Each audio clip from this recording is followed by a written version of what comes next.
Y de ese conocimiento técnico que hablas, al final todo vuestro trabajo, tanto el tuyo, José, como el de Flor, tiene como base, al final, las terapias contextuales. ¿Por qué las terapias Sí. contextuales? Las terapias contextuales son una forma, ¿no? Como ya muchas veces no te digo, yo no le tengo especial cariño a nada, ¿no? Las terapias contextuales, en un primer momento, yo asumí digamos que es de donde yo he aprendido, yo no me he formado como tal en cognitiva, ¿no? O cognitiva conductual, sino que la información ha venido ya, digamos, con las contextuales, ¿no? Porque bajo mi punto de vista, al menos yo cuando comenzaba, ¿no? Son las más apegadas eh, al análisis de conducta, ¿no? Eh, Tienen un alcance tremendamente amplio y que han sido testeadas al menos en muchas dificultades, ¿no? Y fíjate, ¿no? Aquí yo también pienso, ¿no? Y por eso te digo, ¿no? Se podría decir lo mismo de la terapia de conducta, ¿no? La terapia de conducta, al fin y al cabo, es la base, ¿no? Pero yo aquí comento, ¿no? Pero ojalá la terapia de conducta hubiera tenido el impacto o la capacidad de difusión, ¿no? O la preocupación por el sufrimiento humano como tal y de manera amplia y generalizada, ¿no? Y por el lenguaje también, ojo, ¿no? que, que tuvo el desarrollo de las terapias contextuales, ¿no? Que realmente fue un boom enorme. Hay muchísimas cosas que están horriblemente mal dentro de las terapias contextuales, muchísimas cosas, ¿no? Pero de entrada, sí que me parece un buen modelo a la hora de iniciar, ¿no? En ese sentido, ¿no? Que no tendría que existir, bajo mi punto de vista, ¿no? Bajo mi punto de vista, las terapias contextuales son el fracaso del análisis de conducta, ¿no? Porque si el análisis de conducta, si la terapia de conducta hubiera hecho bien su trabajo, bajo mi punto de vista, ¿no? Pues no hubieran sido necesarios. Que podríamos decir que, como mucha gente dice, que al final es la crítica más básica que se suele hacer, que las terapias contextuales son como la terapia de conducta de toda la vida, pero con buen marketing, digamos. Sí, sí, sí, sí, en ese sentido sí, claro que sí. Pero fíjate, con buen marketing, ¿no? Pero además con una buena estrategia de comunicación, Claro. ¿no? Porque en marketing hacemos todas las personas, todas las entidades, todos los proyectos hacen marketing, ¿no? Marketing, al fin y al cabo, es tratar de analizar una serie de datos para influir en el comportamiento de una serie de personas. Al fin y al cabo es esto, ¿no? Marketing es análisis de conducta, por cierto, ¿vale? Esa es la modificación de ciertas condiciones estimulares para evocar más una serie de respuestas en una serie de personas con unos fines determinados, ¿no? Al fin y al cabo se trata de esto, ¿no? Es la aplicación, digamos, del análisis de conductas, tal y como yo lo veo, ¿no? Al menos, con fines mercantiles, en todo caso, ¿no? Eh, pero sí, sí, o sea, y lo digo, pero de buenas. Es decir, no me parece eso una crítica negativa, sino algo bueno. O sea, ¿cómo es que el propio análisis de conducta no supo ponerse en valor? Porque al final pasa lo de siempre, ¿no? Eh, Hace poco leí una noticia, hace ya, ¿no? De que había fallecido Beck. Sí, el fallecimiento de Beck, ¿no? Y fue una noticia que salió como en los medios, pero muy poquito. Pero muy poquito, muy poquito, muy poquito, ¿no? Y Beck, gran cognitivista, digamos, ¿no? De la terapia cognitiva, ¿no? Esto es tremendamente popular, ¿no? Pero ya le gustaría el análisis de conducta tener ese alcance. Sí, sí. Y qué bueno sería para la sociedad, ¿eh? Pero también digo yo aquí que quizá no sea necesario, ¿vale? Porque lo queramos o no, ¿vale? La realidad es que la sociedad no tiene ni papa de análisis de conducta. Grandes profesionales de 20.000 millones de áreas no tienen ni papa de análisis de conducta y se consiguen grandes logros, ¿vale? Entonces, o sea, definiéndome yo a mí, ¿no? Como analista conductual también en ese sentido, ¿no? Y siendo mi profesión, pero también creo que tenemos que ver las cosas un poco en su lugar, ¿no? Sí. Como se suele decir por ahí, ¿no? La pandemia, por ejemplo, esta situación sociosanitaria, ¿no? Por la cual hemos pasado, no cabe bajo mi punto de vista aquí, ¿no? No es que el análisis de conducta, gracias al análisis de conducta, no, carajo, gracias a la ciencia biomédica, ¿vale? En gran parte, ¿vale? En este sentido. Entonces, ¿querés decir que el análisis de conducta lo ha hecho todo bien? Un poco me parece, ¿no? ¿Opinión, Flor? A ver, en cuanto a las terapias contextuales, yo cuando las conocí sí que me dieron una forma de entender los problemas psicológicos que encajaba más, que entendía más, porque al final en la carrera lo que ves es pues ese modelo pues, biomédico, ¿no? Con diagnóstico y síntomas y enfermedad mental y no sé qué. Y fue gracias a Molinero, por cierto, que nos lo presentó, ¿no? En clase así como de skinny, porque no podía presentar eso. Y al final, pues es una manera de entender los problemas psicológicos, pero aparte, claro, al final trabajas con el análisis de conducta y a mí lo que me gusta es, pues eso, esa forma de entenderlo y esas herramientas que me da a la hora de trabajar y de transmitir a las personas, no te pasa nada, no estás mal, no tienes ningún tipo de problema ni enfermedad, ni no te pasa nada. Es todo, pues eso, tu relación con el contexto y lo que te está pasando y es normal y porque al final vienen a consulta diciéndote, ¿qué me pasa? Dime qué tengo. Entonces, pues... ¿Y cómo crees que te ha ayudado o cómo te ha influido el empezar a ejercer con un marco definido, ¿no? Y con una base clara en este sentido? Que en este caso las terapias contextuales, pero vamos, como ayuda a tener esa base teórica, ¿no? Pues imagínate, porque al final de la carrera la mayoría de las personas y en cualquier universidad, por lo que estamos viendo, no solamente pasaba en Málaga como podíamos creer, no salimos, me incluyo totalmente, ni siquiera entendiendo cómo se hace un análisis funcional lo más básico posible. Entonces, yo como que empecé a partir de las terapias contextuales, que fue como, mira las metáforas, mira cómo se entiende esta, mira el trastorno de evitación experiencial, ¿no? Mira. Y a partir de ahí ya fui como encajando piezas y entendiendo, vale, todavía me falta algo, me falta entender, me falta explicar, y ahí ya te vas al análisis de conducta, ¿no? Pero, claro, de la carrera, ya digo, salí completamente perdida sin saber cómo trabajar con una persona y no me encajaban las piezas, ¿no? Y al final es también lo que comenta José, ¿no? Es como un factor, con las terapias contextuales se entiende todo desde ese factor común, no hace falta irnos al etiquetaje y a los... No tiene mucho sentido. Tirando un poco ya más por ahí, hacia las terapias contextuales como tal. José, hemos visto que han aportado estas ventajas, ¿no? De llegar, digamos, de comunicarse mejor, ¿no? Con la sociedad y llegar a alcanzar, ¿no? Tener mayor alcance. ¿Cuáles son los problemas que han traído? Que tú veas, dificultades, problemas. Es un desastre, ¿vale? A ver, como todo cosa que tiene así como muchísimo éxito y tal, ¿no? Pues lo primero es, yo diría, la falta de rigurosidad que hay, ¿no? Lo primero que se aprende, tristemente, son las metáforas, tal y cual, ¿no? Pero se pierde la base, ¿no? Que es el análisis de conducta. Entonces, por más que se diga, ¿vale? Por más que se diga, la realidad es que las personas se forman en ACT, ¿vale? O se forman en FAB, o se forman en, yo qué sé, ¿vale? Y aprenden la forma, lo que está por encima, ¿no? Entonces, pues eso es un asco, ¿verdad? Eso es algo que no tendría que pasar, ¿no? Y eso es problemático. Otra de las cosas que también, una de las críticas que yo hago a las contextuales, una de las cosas que me gusta pensar de mí mismo es que tengo enemigos en todas partes.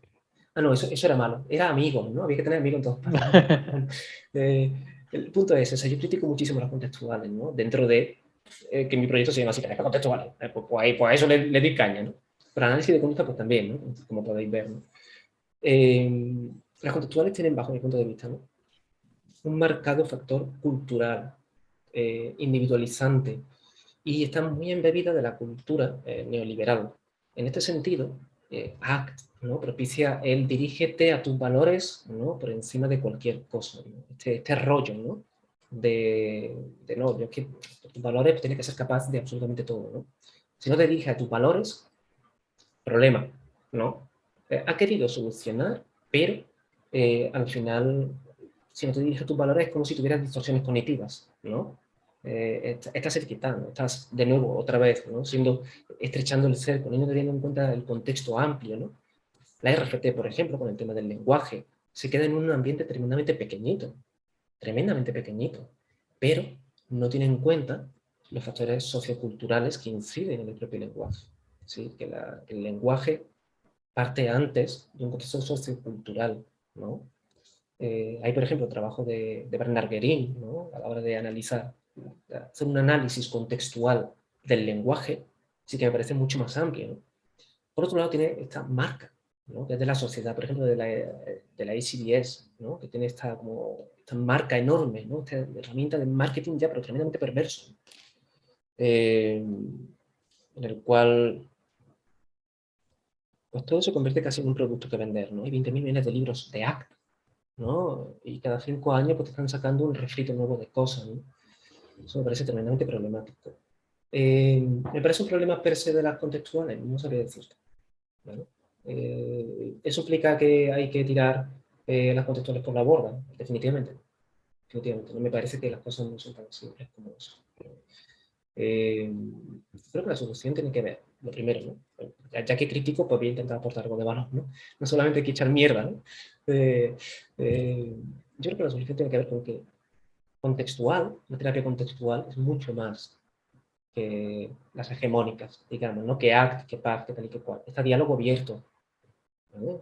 Es una terapia contextual. Está el marco de poder, amenaza y significado, que es bastante contextual. Hay muchísimas otras prácticas que también son contextuales y que son, bajo mi punto de vista, más contextualizantes aún. Una intervención psicocomunitaria, ya, no hay nada más contextual que esto, ¿sí? En la cual el profesional se desplaza al entorno de la persona, la cual se incluye en la persona del entorno, en la propia consulta. Estos cambios de setting, ¿no? Para mí, por ahí tendrían que ir, ¿no? El desarrollo, digamos, contextual. Esa sería una solución, ¿no? Poner sobre la mesa que, oye, que la terapia contextual no es solamente no es solamente ACT, no es solamente PAF, no es solamente, no, psicoterapia contextual es una forma, es una filosofía, ¿no? De hacer psicoterapia. Que el análisis de conducta ya era contextual, obviamente, claro, por eso, ¿cómo no? ¿Vale? Entonces yo creo que lo que hay que hacer, bajo mi punto de vista, es poner encima de la mesa la multiplicidad de tecnologías, de procedimientos que son contextuales, para que no se vea todo reducido a, pues a esto, ¿no? A unas cuantas prácticas, ¿no? Que llevan ya un tiempo, que llevan un recorrido, ¿no? Y que al final se cae en este rollo casi de la obediencia a lo que está establecido, ¿no? No sé si con esto me explico, ¿no? Y me hago entender. Sí, perfectamente. Quería preguntarte también sobre cómo ves la formación en terapias contextuales, al menos en España o lo que conozcas también fuera de España. Si crees que es fácil formarse en terapias contextuales y recibir una buena formación, que no se pierda, sobre todo, que no se pierdan esas bases, ¿no? Esas bases filosóficas, esas bases de análisis de conducta y que no se vendan simplemente pues como la moda, ¿no? Como el fórmate en ACT o fórmate en FAB y tienes como esa forma simplemente y no recibes una formación de base, ¿no? ¿Cómo lo ves? ¿Cómo ves el panorama de la formación? Lo veo jodido. Es decir, lo veo jodido en tanto en cuanto, es uno de los problemas, ¿vale? Que yo veo. Es que incluso los organismos hegemónicos, ¿no? Que representan lo que más puedes tú encontrar, digamos, o las cosas oficiales, las posturas oficiales, incluso ahora, ¿no? Pues están, no sé, están comunicando que el análisis de conducta tampoco es tan importante, ¿no? Para las propias terapias contextuales, ¿no? Cosa que yo, obviamente, no secundo, ¿vale? Pero incluso ahora, si tú ves muchos manuales nuevos, de ACT, de FAB, de tal y de cual, ¿no? O sea, como, no sé si reniegan, ¿no? Pero no le explicitan, no te enseñan a hacer un buen análisis funcional.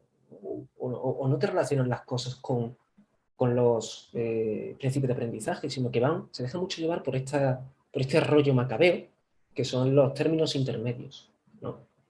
Por ejemplo, aceptación, ¿no? Este rollo, ¿no? Entonces, claro, tú dices, ¿te van a formar? Sí, tú aprendes formas en terapia contextual, ¿no? Y aprendes a hacer aceptación y a trabajar en aceptación y aprendes yo observador, ¿no? Que esto de nuevo, han intentado llamarlo proceso, como si esto fuera un proceso psicológico. Pero eso es una chorrada como un castillo también. ¿Cómo hacer un proceso psicológico? No. Por eso se puede descomponer en pequeñas cosas, ¿no? Entonces lo veo muy fastidioso, ¿no? Porque, claro, lo oficial que te llega de las contextuales, hay un manual que es el Wiley Handbook of Contextual Psychological Science, tal y cual, en el cual pues, se dice explícitamente que las terapias contextuales, esta es del 2016 creo, reniegan del análisis de conducta. ¿No? Rollo que la postura oficial de la ciencia conductual contextual, este rollo que se han inventado, ¿no? La ciencia conductual contextual, ¿no? Que es o sea, que va parte del análisis de conducta, ¿no? Como que tiene otros fines y tiene otras cosas. Entonces, pues yo veo muchos compañeros y compañeras que asumen esta postura oficial, ¿no? Digamos, casi sin preguntarse, ya está, ¿no? Siguiendo, digamos, un poco esta corriente. Por suerte, veo también compañeros y compañeras que se plantean, ¿no? Oye, ¿esto por qué es así, no? ¿Por qué se están diferenciando tanto? ¿No? Bajo mi punto de vista, diferenciarse es una estrategia de huida hacia adelante, ¿vale? Es como decir, oye, es que si no nos diferenciamos tenemos que admitir que somos lo mismo, en cierta manera, ¿no? O que si no somos lo mismo somos muy parecidos, entonces nos tenemos que diferenciar de todo, ¿no? No solamente lo que yo pienso, ¿no? Está totalmente equivocado, ¿no? Pero es mi sensación, ¿vale? Y como es mi sensación, ¿vale? Pues la digo, ¿vale? Entonces, lo que yo pienso es que hay que andarse con ojo en este sentido. Hay que ver, ¿no? Qué programa exactamente formativo se da, hay que ver qué docentes están, hay que ver cuál es la experiencia de estos docentes, hay que ver, ¿no? Pero el problema también es que cuando se busca formación en contextuales, mucha gente ya está empezando a renegar incluso el análisis de conducta. Incluso muchas veces se le acusa, ¿no? Como, no, es que eso es muy rígido, es que eso es como muy sectario, ¿no? El análisis de conducta, ¿no? Pero cuento una anécdota, ¿vale? En una... estábamos, ¿no? Viendo a ver si le echábamos un ojo a participar en una asociación cuyo nombre no voy a decir, ¿vale? ¿Vale? Por respetarse estas cosas aquí, ¿no? Por tal, ¿no? De repente, viendo los requisitos para formar parte de esta asociación, ¿vale? De este conjunto de cosas, ¿no? Uno de los había 3 requisitos, ¿vale? Que era duty of loyalty, ¿vale? Duty of obedience y duty of care, ¿vale? O sea, es que yo de verdad, yo pensaba, digo, ¿me estoy metiendo en una asociación X o voy a entrar en Gilead?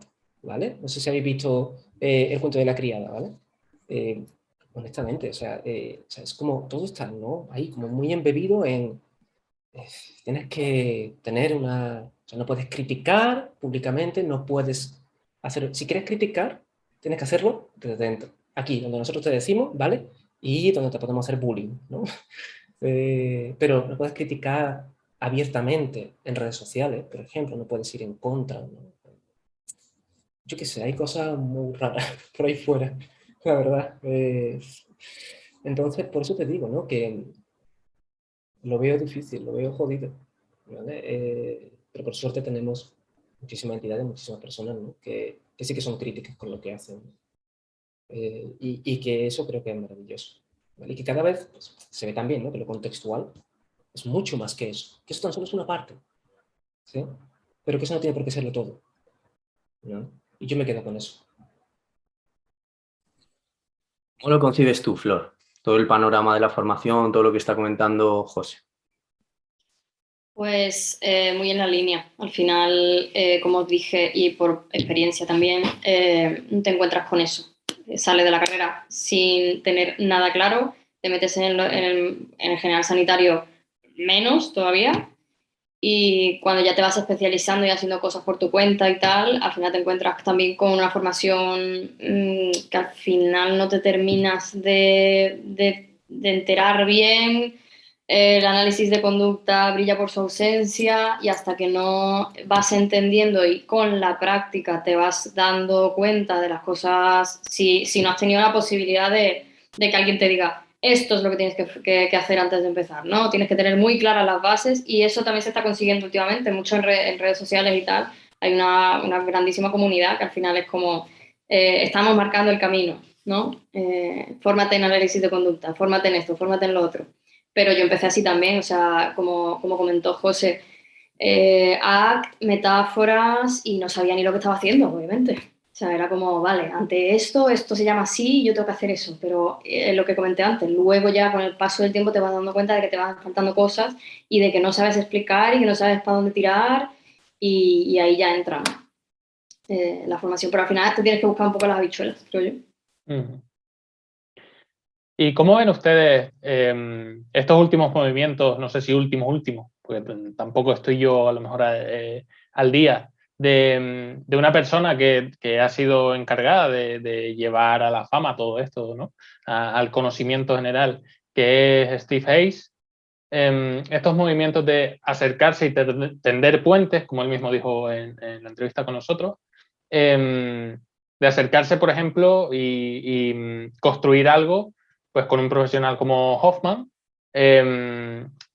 mezclando con esa visión más tradicional o de la terapia cognitivo-conductual, ¿no? ¿Cómo lo ven ustedes estos movimientos? ¿Creen que puede ser beneficioso? ¿Es beneficioso para llegar más lejos, pero puede tener problemas? ¿Cómo lo ven? Flor, ¿quieres decir tú primero y después voy yo o al revés? No, tira. A ver, mira, yo es que veo una tendencia, ¿vale? Con las contextuales, pero no solamente con las contextuales, ¿eh? También, ¿no? También tengo que decirle, ¿no? Y es que como que cada 5 años, ¿vale? Como que sacan cosas nuevas, ¿vale? Entonces, que si en un primer momento era el trastorno de evitación experiencial, ¿vale? Después fue la flexibilidad psicológica, después el exaflex, después los procesos de conciencia, acción comprometida y no sé qué, ¿no? Como que cada 5, no sé, es que honestamente me da la sensación de que le están cambiando los nombres y te venden lo mismo, ¿vale? Y eso honestamente, eso me enoja, ¿verdad? Porque es como, no soy tonto, ¿pero por qué me hace esto? Porque fíjate que habrá cosas súper chulas en las cuales se puede investigar y en las cuales se pueden hacer un montón de cosas, ¿eh? Pero no me intenté hacer aquí un refrito de ahora llamarle proceso a lo que no es, ¿sabes? Yo qué sé, hay 20.000 maneras de hacer puentes. De verdad, hay 20.000 maneras de construir puentes, de decir, ok, es que esto se puede hacer aquí, es que esto se puede no sé qué, es que o sea, vamos a descomponer, por ejemplo, lo que la terapia cognitiva decía, vamos a estudiar los procesos, los principios de aprendizaje implicados en eso, ¿no? Como el campo de investigación que tiene Sohan, que me parece excelentísimo, que es brutal. Eso sí que es tender puentes, honestamente. Es decir, la reestructuración cognitiva es moldeamiento verbal. Carajo, no estás echando tierra encima de la reestructuración cognitiva, ¿sí? Sino que estás añadiendo precisión a ello, ¿vale? O sea, ahí está el principio de aprendizaje al servicio de la ciencia cognitiva. O sea, de la ciencia cognitiva, no. De la psicoterapia cognitiva, ¿no? Y me parece perfecto. ¿Por qué no se hace más eso? Es lo que yo pregunto, ¿no? Y yo qué sé, es que todo tiene que ver también con la autopromoción, ¿no? Con el hecho de ir dándole a tu audiencia lo que quieres, ¿no? Entonces, yo creo que llegado a un cierto punto, ¿no? Cuando se va creciendo, cuando se va desarrollando, ¿no? Es muy difícil, creo yo, ¿no? Dar quizá un volantazo o poner a lo mejor ciertas cosas y, bajo mi punto de vista, de nuevo, solo queda una huida hacia adelante, ¿no? Una gran huida hacia adelante, ¿no? Porque ya es, no en vano tenemos una historia en nuestras espaldas, ¿no? Entonces, lo de Steve y Hoffman me parece innecesario, me parece del todo innecesario, me parece, yo qué sé, obviamente están convencidos de que eso es lo mejor, ¿no? Y de que, perfecto, o sea, no creo, obviamente, no creo que haya maldad, ¿no? Pero en tanto que en mi opinión, ¿no? Esto es lo que considero, ¿no? Me parece que no es la mejor manera de tender puentes, la verdad. ¿Cuál es tu opinión, Flor? ¿Cómo lo ves? ¿Quieres añadir algo más? Sí, por añadir una cosilla que al final lo que acaba generando es mayor confusión entre los que están aprendiendo y estamos aprendiendo a trabajar, ¿no? De psicólogo. Entonces a mí me parece muy, ¿no? Me choca un poco que entre psicólogos que nos hayamos formado en diferentes años o en diferentes universidades o hayamos tenido diferentes experiencias, no nos podamos poner de acuerdo en hablar de ciertas cosas, ¿no? y que cada uno tenga una opinión diferente y que lo vea de forma diferente, y al final es por eso, porque no hay un consenso y no hay una base de esto, ¿no? Y a partir de aquí ya partimos. Entonces creo que genera mayor confusión todo esto.